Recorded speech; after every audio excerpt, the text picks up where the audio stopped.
Okay, everybody, quick poll. Do you think intonation changes meaning? What do you think? Intonation, like the modulation in your tone of voice, intonation changes meaning. All right, today you'll practice rising and falling intonation so your English sounds clearer and more natural in real conversations. This matters for you to not sound flat and also not having the wrong intonation in some sentences that for natives it is a big deal. Well, not a big deal, but it matters, okay? The way you intonate matters for you to be able to convey clearer messages that sound more natural, so they will understand you better, okay? Now, what is rising intonation? Have you heard of it? Have you heard of it? What is rising intonation? Voice goes up. Falling intonation? Yes, voice goes down. Now, which one I'm going to use in which situations? Any guess? Any idea? Okay. Rising intonation, the best way to understand it and to start practicing it, okay? Remember that rising intonation, when your voice goes up, is going to be for yes/no questions, and also when you want to express surprise and politeness, okay? Yes/no questions, surprise, politeness.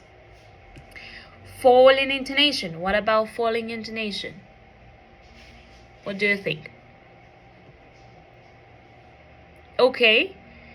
Open questions. Yes. WH questions. If one is yes, no question, the other one, open questions. Yes, very good. Statements, like when you are saying whether it's an affirmative or a negative sentence, but you are saying a sentence, right? It's not a question. So statements, open questions, WH questions, and certainty. Certainty, yes. Like when you know something, you are sure about something, and that is a fact. That is certainty. Okay? Now, I will show you on the board some arrows, okay, above words. You have to find where it's the right place for those arrows to be, okay? We're going to mimic some intonation as well. But let's start with an activity, okay? I am going to give you the instructions to practice this, okay? We're gonna work in pairs. Yes, I think pairs is a good option.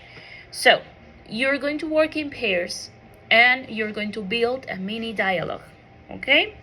Remember, we have the basic, which is the objective, which is practicing intonation, rising and falling intonation.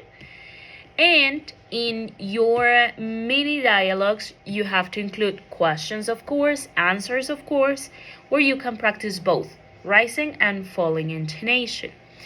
We have been working on traveling and yes, right? We have been working on traveling. We have had some classes in regard this matter.